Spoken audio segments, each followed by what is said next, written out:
algún programa que sea. Cuando hablamos de mensajes subaracnoidea, en general nos referimos al sangrado que existe en el espacio subaracnoideo y es una de las patologías que con relativa frecuencia van a ver en la emergencia hospitalaria. Esto no se ve en la consulta. ¿Por qué? Porque esto es evidentemente el manejo hospitalario, porque el paciente no va a ir a la consulta por un problema de estas características, sino se va a ir al hospital y también a una clínica donde puedan asistirlo y hacer los estudios correspondientes. Entonces, cuando nosotros hablamos de mensajes subaracnoidea, nos fijamos que el o la primera causa de una hemorragia subaracnoidea es de causa traumática, no vascular, traumática. ¿Por qué? Porque el mayor porcentaje de los pacientes que llegan a la emergencia es por trauma, es un politrauma, con mastectomía, severo, tecnogrado, etc., que van a dar sangrado, ¿dónde? En el espacio subaracnoideo, pero ¿dónde? En la convexidad, no en la base del cráneo. Cuando nosotros vemos una hemorragia subaracnoidea que está dentro de lo que es la base del cráneo y sin antecedentes de trauma, lo primero que tenemos que pensar es que esto que vemos acá es una hemorragia subaracnoidea, pero de causa vascular. Cuando hablamos de causa vascular nos referimos en general el mayor porcentaje de hemorragia subaracnoidea de causa vascular es por ruptura de un aneurisma cerebral, hasta un 80%. Después vienen las malformaciones arteriovenosas, pueden venir las famosas vasculitis, los tumores, las disecciones carotídeas, que sí dan características de sangrado del espacio subaracnoideo. Las malformaciones arteriovenosas en general cuando sangran hacen hematomas y a veces se dispersan en el espacio subaracnoideo. También tenemos a lo que es las vasculitis, esto ya hablamos, las famosas vasculitis que en general ¿dónde se presentan o en qué tipo de pacientes? Hablamos que algunas enfermedades autoinmunes pueden provocar la vasculitis o personas que consumen drogas, ¿no es cierto? Pueden provocar vasculitis. Entonces los pacientes sí pueden hacer hemorragia subaracnoidea. Los tumores sí, hay tumores que son bastante sangrantes, a veces sangran los tumores.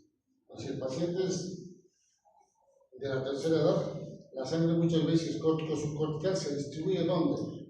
En el espacio subaracnoideo, ¿no es cierto? O las disecciones carotídeas. Esto ya hablamos, las disecciones carotídeas o vertebrales, cuando el paciente tiene accidente en vía pública, fundamentalmente los accidentes de moto, ¿no es cierto? Por eso aprendimos aquí. Tenemos que buscar el soplo, ¿no es cierto?, en la carótida cuando estamos examinando a un paciente con politrauma. ¿Para qué? Para sospechar de esto, de la disección carotídea.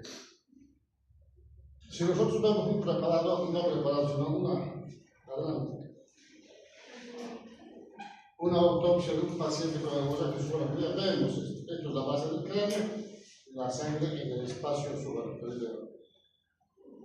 ¿Qué cosas pueden sangrar? Pequeñas arterias de la corteza cerebral, los infundibles, las famosas coagulopatías que pueden provocar sangrado, la trombosis del seno, fíjense, también pueden provocar las malformaciones aquellas cervicales altas, las hemorragias subaracnoideas mesencefálicas. Estas en general son de causa venosa, no arterial. ¿Que van a dar sangre en el espacio subaracnoideo de las tres basales? Sí, pero son de causa venosa, no vascular. La drogadicción, ya hablamos, las apoplejías. Esto fundamentalmente cuando hay un sangrado en la silla turca, estos sangran y rompen, ¿qué cosa? La membrana cenar. Ustedes saben que la silla turca se divide por una capa, ¿no es cierto?, subaracnoidea que hace una diferencia entre lo que es la silla turca y el espacio subaracnoideo. Muchas veces cuando sangra, comprime a la hipófisis y el volumen de sangre es bastante y a veces rompe la membrana cenar. Entonces, esta membrana cerebral cuando se rompe, la sangre ingresa ¿dónde? Al espacio subaracnoideo. También tenemos a las famosas idiopáticas que marcan, ¿no es cierto?, hasta un 20-24%, pero en general, yo siempre se los digo, siempre hay una causa. Obviamente en ese momento buscamos y no encontramos la causa. Lo vamos a buscar y encontrar, pero siempre hay una causa. En algún lado sangró y por alguna causa sangró, ¿no es cierto? Pero en ese momento cuando lo buscamos lo encontramos. Ahora, fíjense ustedes, las hemorragias subaracnoideas aparecen entre 6 habitantes por 100.000. ¿Esto por qué? Porque en general las hemorragias subaracnoideas nacen ya con esto. Y en la medida que pasan los años, como que se va dilatando las arterias, ¿no es cierto?, la malformación, y va creciendo. Y llega un momento en que sí sangra. Entonces, por eso que vamos a tener siempre los sangrados de hemorragia subaracnoidea por aneurisma cerebral. Estos, fíjense, el 10% fallecen antes de llegar al hospital, y los que llegan, entre un 20%, van a presentar desangrado en las primeras horas, primeras 24-48 horas. Y de estos pacientes, solo los que se operan, el 7% fallece por causa del vasoespasmo. Cuando hablamos de vasoespasmo, ¿a qué nos referimos? ¿A qué? La sangre, se lo vuelvo a decir, cuando está dentro de las arterias es un elemento noble, pero cuando está fuera de las arterias es un elemento nocivo, agresivo. ¿Usted lo que hace? Provoca irritación, inflamación, y las arterias, ¿qué es lo que hacen? Se contraen. Pues cuando se contraen, provocan lo que llamamos el vasoespasmo. Cuando se contraen, evitan que llegue sangre a donde tiene que llegar, ¿no es cierto? Y en resumen, fíjense, el 50% fallecen antes del mes de inicio de su sangrado. Y solo un tercio de los que sobreviven tienen una evolución buena. ¿Eso qué significa? Que los pacientes que llegaron, se operaron, tuvieron un buen tratamiento, evitando todo lo que es el vasoespasmo, por eso lo terminaron bastante bien. Obviamente, estas son estadísticas, digamos, en general. El sitio va a depender mucho de dónde llega el paciente a qué hospital. Hay pacientes altamente complejos, ¿no es cierto?, de alta complejidad, que estos pacientes que llegan inmediatamente se operan. Se hace el diagnóstico, se ubica el aneurisma e inmediatamente se operan. Los pacientes tienen la ventaja de que puedan hacer el tratamiento neurointensivo y puedan mejorar, pero hay otros pacientes que no llegan. ¿Por qué? Porque no le dan importancia a la cefalea, o porque viven en el área rural, o porque simplemente, ¿no es cierto?, por alguna causa no pueden llegar, y pasan los días, el paciente ya llega complicado al hospital para ser atendido. ¿Cuáles son los riesgos de una hemorragia subaracnoidea?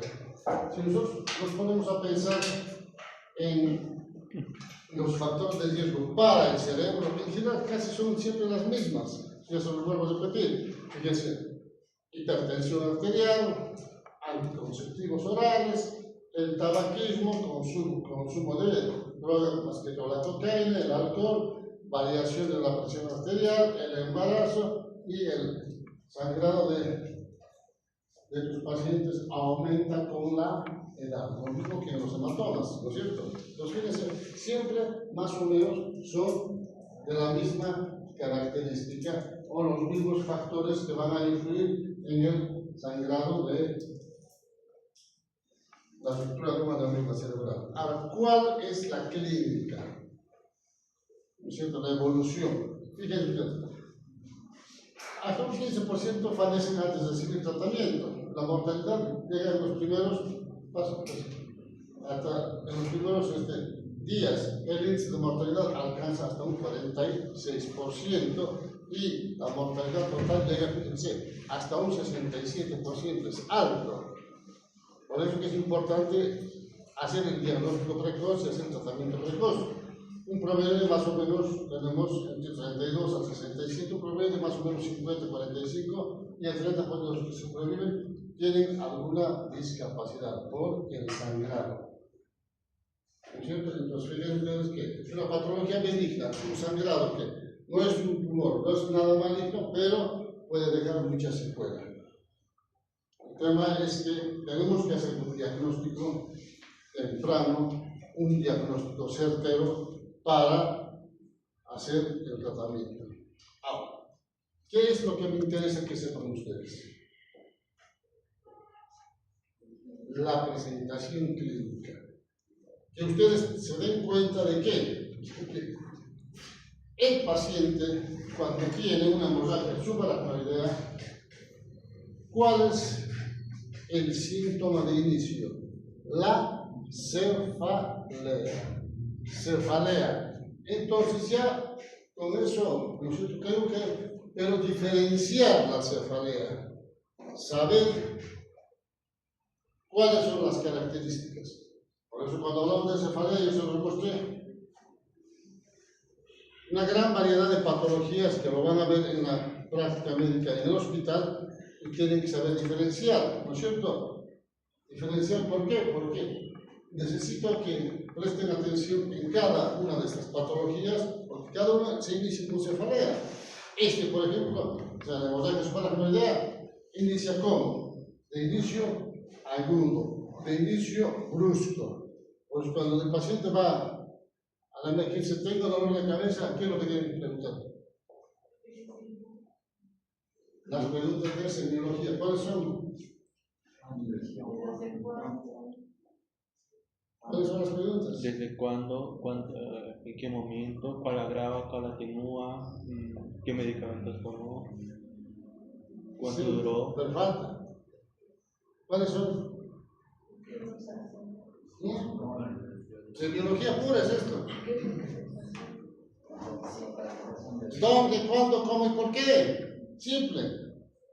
¿Llamaron eso en semiología, sí o no? ¿Dónde? Estaba en mi casa. ¿Cuándo? Esta mañana. ¿Cómo? Estaba empujando. ¿Por qué? Porque queríamos arreglar mi casa. ¿Dónde, cuándo y cómo y por qué?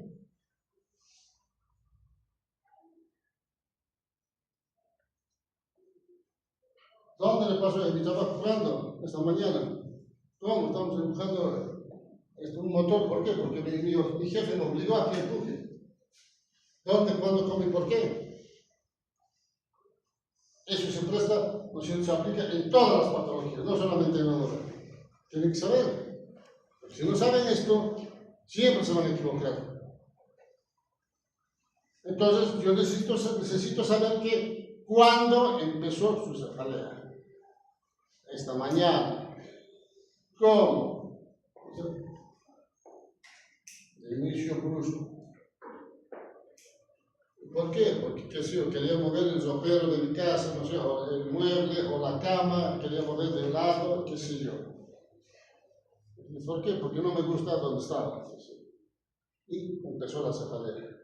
Y, obviamente, fíjense ustedes, maniobra de Valsalva. ¿La maniobra de Valsalva a qué se refiere?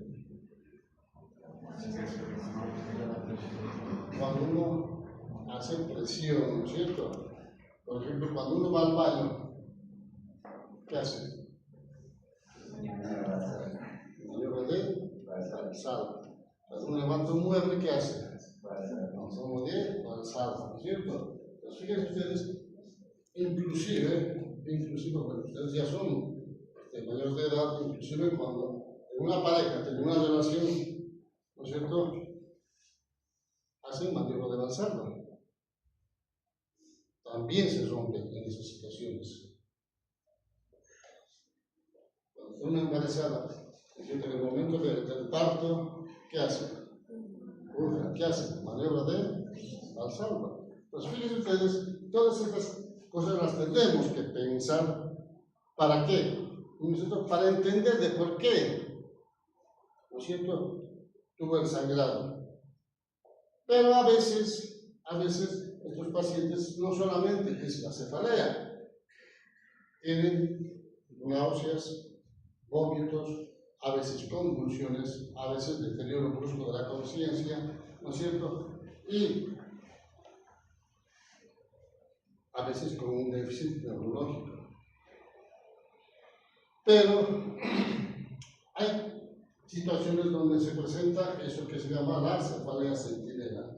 La cefalea sentinela en general es cuando el paciente tiene todas las características de cefalea, de inicio agudo, brusco agudo, que se presenta posteriormente náuseas, vómitos y no mejoran con los analgésicos. Le hacen el estudio y no encuentran nada. Entonces, estos pacientes sí tienen aneurisma. El detalle es que, ¿no es cierto?, por alguna causa, por aumento de la presión, la maniobra, ¿no es cierto?, hacen que el aneurisma se dilate, crece. Entonces, ese aumento de volumen provoca la cefalea sentinela. Pero uno tiene que entender que cuando uno tiene este tipo de cefaleas, tengo que prestar atención. ¿Por qué? Porque la próxima vez que se presenta cefalea de inicio agudo, con seguridad se va a romper el aneurisma cerebral. Entonces yo tengo que ya saber que si el paciente tiene todo esto, hago los estudios, pues no encuentro nada, yo ya sé que la próxima vez que va a pasar y tengo que advertir al paciente. Puede ser que vuelva a pasar esto, no decir que se va a romper su aneurisma, obviamente, porque no encontramos nada. Es decir, la próxima vez que apenas tenga cefalea, venga al hospital. Estar preparado el médico y el paciente. ¿Por qué? Porque necesitamos, digamos, tenerlo cerca. Pues por eso es importante hablar, ¿no es cierto?, de la clínica y presentación, la forma de presentación de la hemorragia subaracnoidea, que empieza con cefalea. Por eso yo hago hincapié en un tema, todo un tema de hablar, que hablamos de cefaleas, porque justamente por este tipo de cosas, porque tenemos que entender que varias patologías empiezan con cefalea. Obviamente cada uno tiene su característica, ¿no es cierto? ¿Qué otra cosa? Una vez que tengo yo el antecedente y la sospecha de hemorragia subaracnoidea, ¿qué es lo que busco semiológicamente? La rigidez de nuca, el meningismo, la nucalgia, si quieren. Entonces, hago la maniobra del paciente en decúbito dorsal y levanto la cabeza, ¿para qué? No, para ver si no hay excitación meningia. Cuando nosotros levantamos la cabeza, va a presentar mayor cefalea. Entonces, ya con eso me aseguro de que el paciente sí, cada vez es más cercano al diagnóstico certero de una hemorragia subaracnoidea. A veces algunos pacientes presentan Kerlin y Brunzinski. Yo particularmente nunca encontré. Yo les digo así, pero está descrito en la literatura que los pacientes pueden tener Kerlin o Brunzinski. Pero cuando hablamos de Kerlin y Brunzinski, ¿a qué nos referimos? ¿No es cierto? A maniobras que nos van a dar, ¿no es cierto?, indican que tienen excitación, ¿no es cierto?, de las meninges. ¿Y en qué patología se presenta más frecuentemente esto? En las meningitis, ¿no es cierto? ¿Y qué es? Para que sea meningitis, ¿qué es lo que le falta? Fiebre, ¿no es cierto? Entonces, cuando yo tengo un paciente febril, rigidez del Kerlin y Brunzinski, con seguridad es una meningitis. Pero cuando el paciente tiene rigidez del cefalea y no fiebre, ¿qué tengo que pensar? Hemorragia subaracnoidea. Hemorragia subaracnoidea. Entonces, fíjense ustedes, pero el paciente también a veces, cuando llega al hospital, llega en estado crítico, ¿no es cierto?, estuporoso, a veces por daño importante en el cerebro, por hematomas gigantes, van a provocar hidrocefalia por alteración de la circulación del líquido cefalorraquídeo y a veces aumento de la presión intracraniana que provocan edema, y el edema provoca, ¿qué cosa? Compresión de las arterias, y si comprimen mucho, ¿qué provoca? La famosa isquemia, ¿no es cierto? Tienen convulsiones muchas veces y va a haber una disminución del flujo sanguíneo cerebral. Pues fíjense ustedes, todo eso puede provocar o presentar un paciente que tiene hemorragia subaracnoidea. Ahora, una vez que tengo la clínica, ¿qué es lo que tengo que hacer? confirmar el diagnóstico, ¿no es cierto? ¿Y cómo confirmo? Hago los estudios correspondientes, ¿no es cierto? Con una tomografía. Y en la tomografía, ¿qué es lo que veo?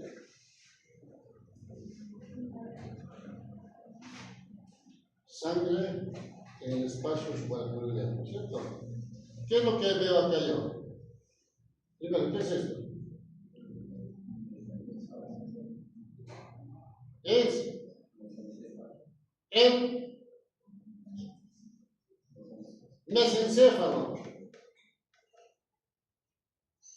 Este es el mesencéfalo. Si quieren, acuérdense, ¿qué tiene la forma del corazoncito? El mesencéfalo. Entonces, sangre perimesencefálica. ¿Qué otra cosa? ¿Sangre dónde? En las cisternas sirviales, ¿no es cierto? Cisternas sirviales. Entonces, sangre en todo esto. Además, ¿qué tiene? Hidrocefalia. ¿Por qué? Porque hay alteración en la circulación del líquido cefalorraquídeo. Está dilatando los ventrículos. ¿Sí? Entonces, yo ya, con la sospecha clínica, la semiología, más la imagen, yo ya sé que va a tener este paciente una hemorragia subaracnoidea. Ahora, ¿qué pasa si el paciente tiene toda la clínica, la semiología y todo eso, y la tomografía, y no encuentro nada? Yo igual tengo que seguir sospechando y puedo hacer ¿qué cosa? La punción lumbar. Punción lumbar, ¿no es cierto? Que para eso, ¿qué es lo que se tiene que hacer? Tomar la muestra, ¿no es cierto? A veces es traumática la punción y a veces el sangrado es, las primeras gotas es bastante hemorrágico y hay que poner las gasitas para ver que se vaya limpiando, pero antes de eso tenemos que hacer ¿qué cosa? La presión de apertura, la manometría, en centímetros de agua para ver qué cosa, ¿no es cierto? Con cuánto de presión intracraneal está el paciente. Entonces medimos esto, nos fijamos el aspecto del líquido cefalorraquídeo, buscamos y vemos en los eritrocitos las proteínas y la glucosaquia. En general el informe nos va a dar una hipoglucosaquia, una proteinusaquia y elementos totales, ¿no es cierto?, que normalmente son de 0 a 5, entonces van a tener más de 100.000 por aumento de los glóbulos rojos. Entonces ya eso nos indica que el paciente sí tuvo una hemorragia subaracnoidea. Antes se buscaba, se ponía buscar carenados. ¿Qué significa los carenados? Eran glóbulos rojos rotos, muertos si quieren. Entonces cuando eso nos mostraba, se confirmaba que el paciente sí tenía una hemorragia subaracnoidea. Actualmente ya no se buscan los carenados, simplemente con esos parámetros ya podemos darnos cuenta que sí, tuvo una hemorragia subaracnoidea. ¿No es cierto? Bien, ahora, una vez hecho el diagnóstico de hemorragia subaracnoidea, ¿qué es lo que tengo que hacer? Buscar el aneurisma, la causa de por qué sangró. Y para esto, ¿qué es lo que tengo que hacer? Una angiografía digital cerebral. Angiografía digital cerebral. ¿No es cierto? Es el mejor estudio. Obviamente, no todos los centros tienen acceso a esto. Primero que no, tiene que ser un lugar donde exista un angiógrafo y donde pueda hacer un personal entrenador la angiografía digital de los 4 vasos cerebrales, las 2 carótidas y las 2 vertebrales. Ahora, ¿esto para qué? Para ubicar el aneurisma cerebral. Yo tengo esto, es una angiografía, ¿y qué es lo que hago? Busco la carótida, esta es la cerebral anterior y esta es la cerebral media. Y acá veo el aneurisma cerebral, es una angiografía. Entonces me sirve para eso el estudio. Pero a veces no tengo acceso a una angiografía digital. Entonces, ¿qué es lo que puedo hacer? Una angioresonancia. Una angioresonancia, en general en las resonancias se usa mucho lo que es las secuencias, ¿no?, y las fases que llaman la secuencia arterial, secuencia venosa y secuencia capilar. Nosotros tenemos que pedir la secuencia o la fase arterial solamente y no nos muestra otra cosa. Porque si nosotros hacemos en general, se mezcla todas las arterias, las venas y los capilares y a veces no confundimos. Acá, por ejemplo, yo veo, esta es normal, las dos carótidas, pero acá no. Hay un espasmo. Pasa algo acá. Probablemente este sea el vasoespasmo y no vemos el aneurisma cerebral.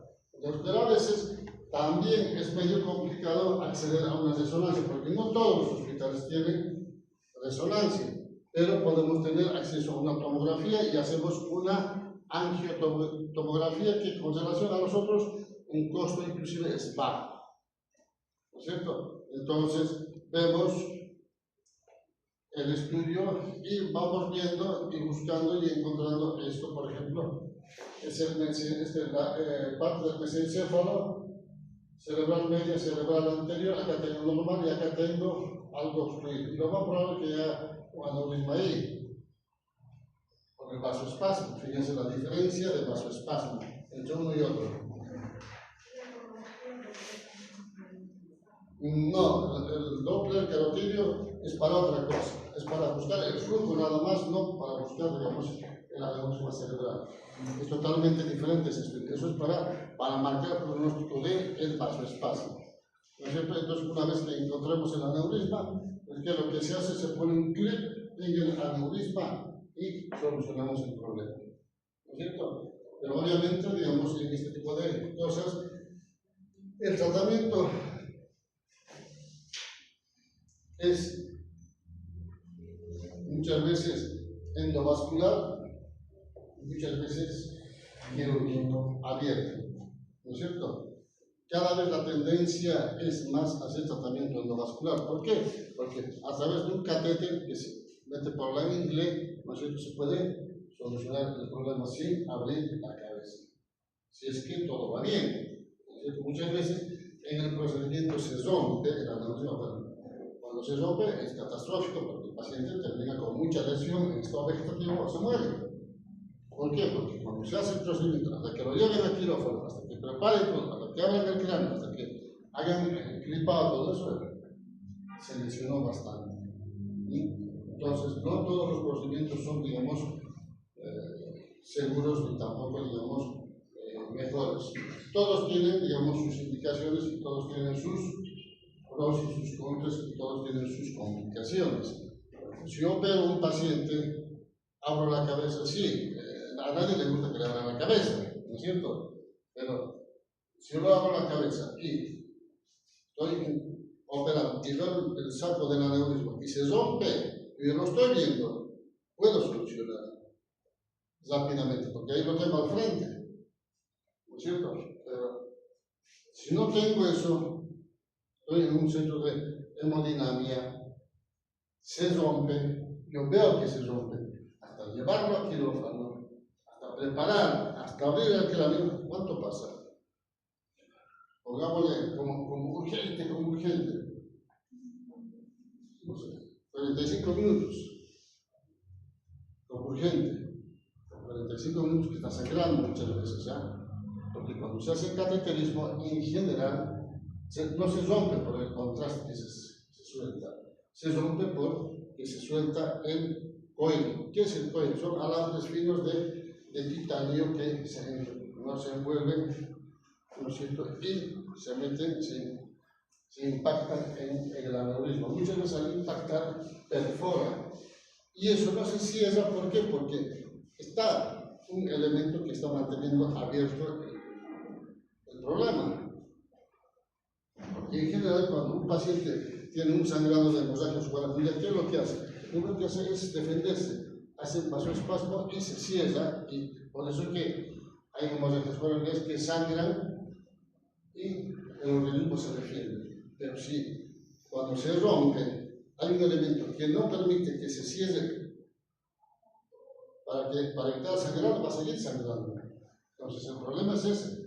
Entonces uno tiene que ponerse a pensar en todas estas cosas. Pero bueno, son pasos y cosas que eso le incluye más al especialista que a ustedes, ¿no es cierto?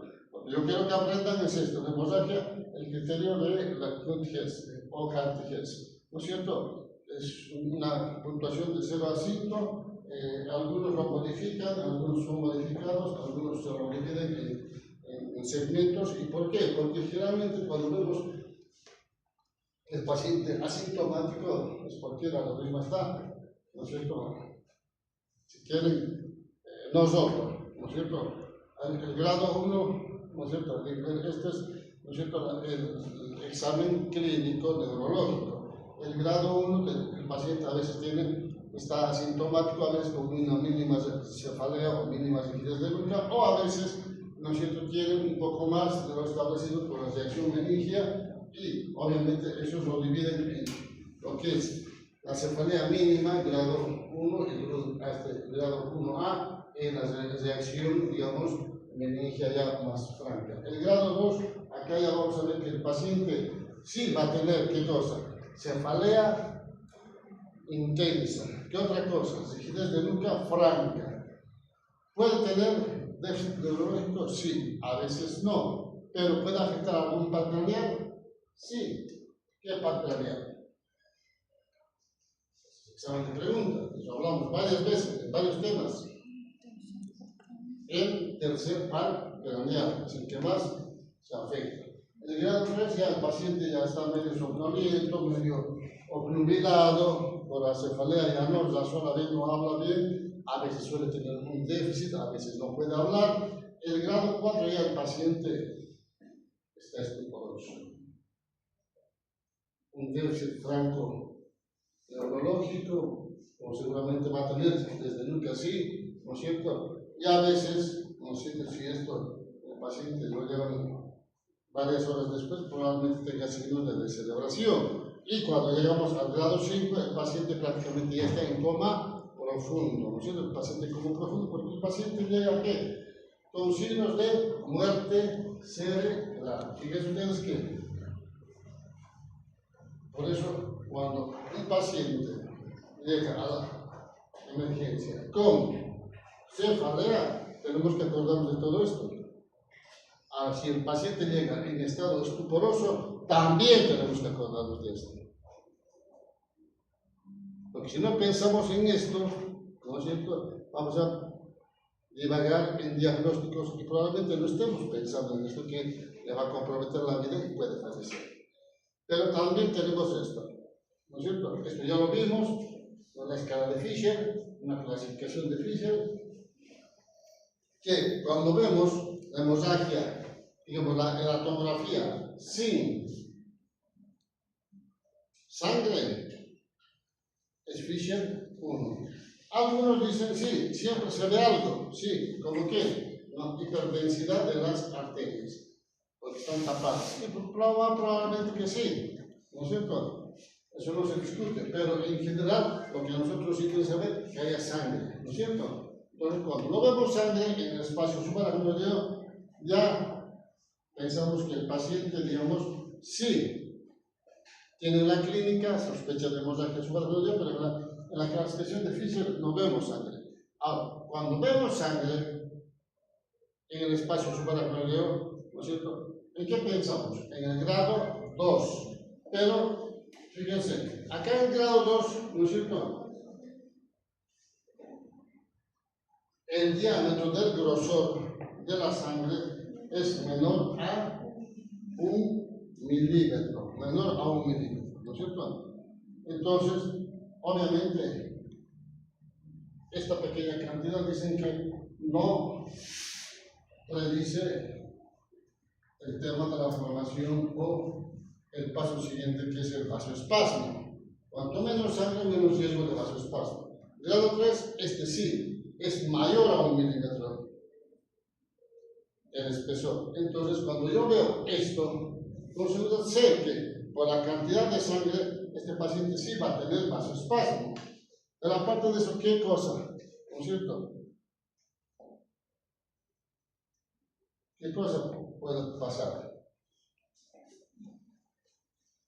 Puede pasar que el paciente vaya, ¿no es cierto?, en forma progresiva a un estado vegetativo. ¿Por qué? Porque tengo sangre acá, ¿no es cierto? ¿Y qué circula por ahí? ¿Qué arteria? La, no, la arteria cerebral posterior, no meningia. Cerebral posterior. Entonces sé que la sangre, ¿qué es lo que provoca? Vasoespasmo, ¿no es cierto? Entonces, como la arteria está bañada de sangre, ¿qué es lo que va a hacer? Un vasoespasmo. Y si hace vasoespasmo, ¿qué provoca? Isquemia. Si hace isquemia, ¿qué lesiona? El tronco cerebral. Y si se lesiona el tronco cerebral, el paciente entra en. ¿Por qué?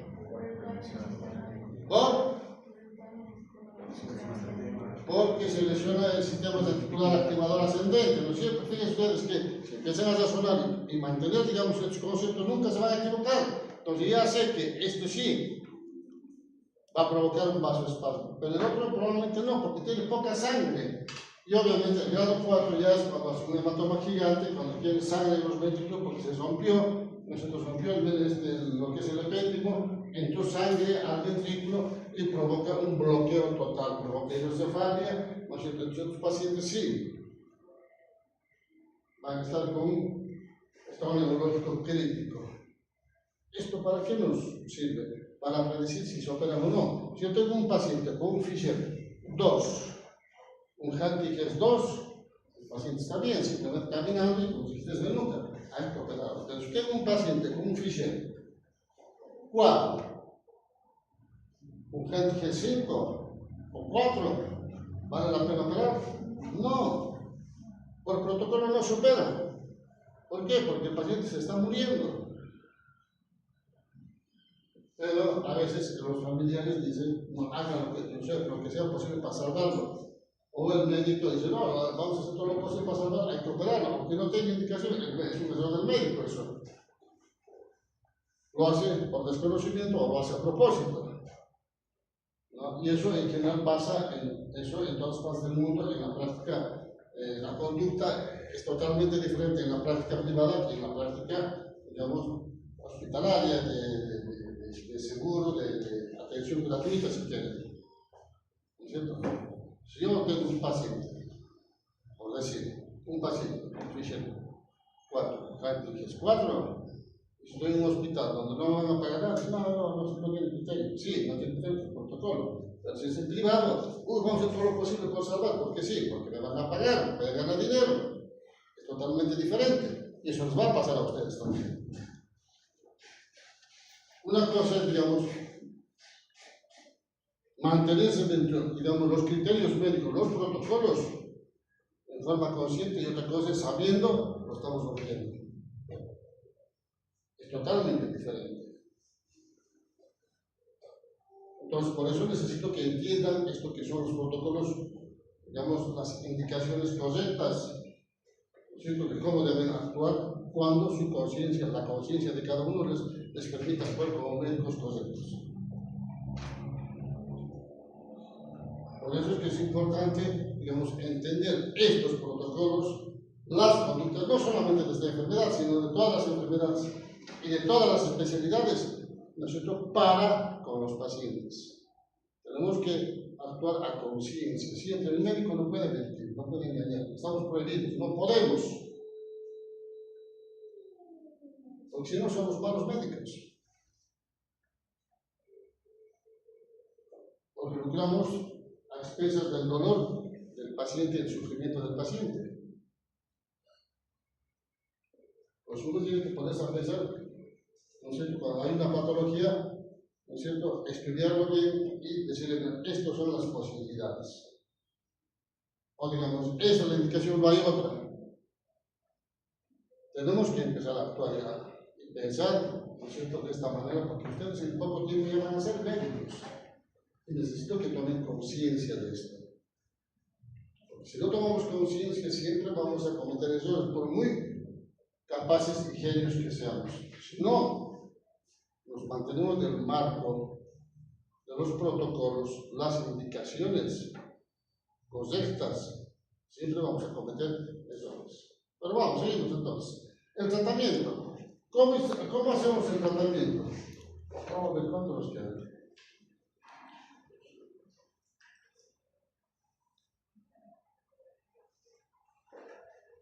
Bien, el tratamiento en general, fíjense esto, todo paciente que tiene hemorragia subaracnoidea tiene indicación de internación en terapia intensiva. No importa el Glasgow. Muchas veces el paciente tiene un Glasgow de 15, entra caminando solamente con cefalea. Ahora, otra cosa es que el médico de terapia lo ingrese a terapia o no. Eso es totalmente diferente. Porque el médico de terapia sabe que también es así, pero a veces no lo quiere meter porque simplemente no quiere dormir tranquilo en la noche y que nadie lo moleste. Entonces, cuando ustedes vean un paciente, ustedes tienen que poner que les sugiero internación en terapia. Otra cosa es que el médico lo lleve o no. No lo lleva, perfecto. Se complica el paciente, ustedes cumplieron con su obligación. Sugieren internación. El problema es que el otro médico no lo llevó. Es otro problema eso. Pero ustedes tienen que saber que todos los pacientes, pero ¿por qué tienen indicación de terapia? Porque sabemos que los pacientes con hemorragia subaracnoidea tienen la posibilidad de un desangrado dentro de las primeras horas, 24, 48 horas, ¿no es cierto? Entonces, si yo lo dejo en el piso, sangra, hasta que vea el médico de terapia, que lo intube, lo haga, todo, se murió el paciente. Pero si está en la terapia, es mucho más fácil. Además, en general, los pacientes estos, aparte de tener el desangrado, ¿no es cierto?, tenemos que controlar los giros vitales de forma permanente. Además, el paciente tiene que estar en reposo absoluto con una cabecera a 30 grados y tenemos que tener un balance estricto de los líquidos. También tenemos que tener medias elásticas para evitar los trombos y una sonda vesical, porque el paciente tiene que estar en reposo absoluto, no se puede levantar. Entonces, fíjense que hay muchas causas por las que tiene que estar en terapia.